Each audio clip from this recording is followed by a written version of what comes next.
He's the biggest star in the sport, and out of the entire UFC roster right now, he probably has the most to prove, the most upside if he can in fact find his way back into the win column. To say that Conor McGregor has had something of a shaky period over the last 5 years or so would be putting it lightly. Sure, he's richer than ever, more well known, and arguably as notorious as any star in sports. But we're really in a crucial time for the Irishman's fighting legacy, which, it has to be remembered, is the most important thing. Beyond the trash talk, beyond the controversy, the inspirational quotes, the money. So here are 5 opponents that actually make sense for the upcoming return of Conor McGregor. Michael Chandler. Okay, so I guess I'm not going to put these in any specific order, but I do think there's an argument to be made that a bout between Conor McGregor and Michael Chandler would serve up both the greatest balance of name value and genuine competitive appeal within the lightweight division, along with the biggest risk of a truly brutal defeat. Chandler's time in the UFC has been outrageously fun, a level of fun that few could have imagined even after his stellar run in Bellator. What I like about this fight as it relates to McGregor is that on one hand, you'd be giving him a fighter that is all but certain to stand and bang, even if he does have the wrestling pedigree to dominate there if he so chooses. However, it also brings a certain level of intrigue due to Chandler's standing within the top 5, as well as the fact that he's more than capable of knocking Conor unconscious pretty much out of nowhere. If the UFC aren't going to go down the quote-unquote tune-up fight route, then yeah, I do think that Michael Chandler would be a very interesting matchup,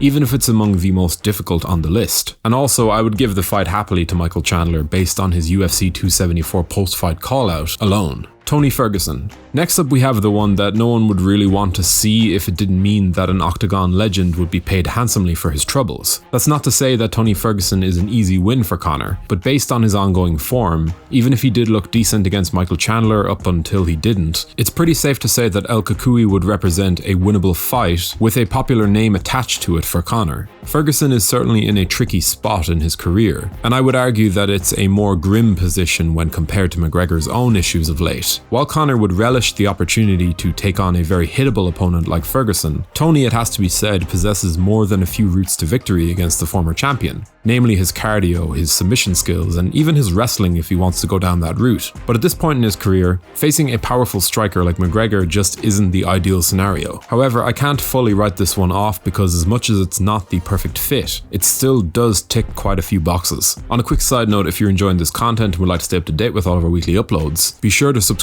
to the channel now so you don't miss any of my rants about UFC matchmaking, how much I love Tony Ferguson, or why I think Michael Chandler's face should be on the American dollar bill. We also have a Patreon account, so if you want to help in supporting the channel, you can find the link in the description. Rafael dos Anjos. While he does have an upcoming bout against Rafael Fiziev to worry about in July, win, lose or draw, if he does come out of that fight in somewhat decent health, I do think that an end-of-year battle against Conor McGregor might be a solid option. Not only does this fight have a built-in history, given the whole UFC 196 debacle, but it also represents another good stylistic matchup for both parties. At this stage, for the sake of the health of their biggest attraction, the UFC do need to find that perfect middle ground between giving Conor a credible opponent, while also making sure that he's not needlessly being thrown to a much more active fighter with a real gulf in skill. Matchmaking in the UFC is indeed miles ahead of boxing in many ways, but when it comes to easing fighters back into competition, they do fail on many occasions. I don't think RDA is a pushover. In fact, he is far from it. But I do think that this upcoming portion of Conor McGregor's career needs a delicate touch because of the injury, because of the inactivity, because of the losses he has sustained, and above all other things, because of the small chance that he can slowly rebuild himself into something resembling the fighter he once was. Nate Diaz. The Nate Diaz fight really isn't being talked about as much as you might expect, given their history, and if I'm being totally honest, I would rather see Nate fight someone else, at least at first.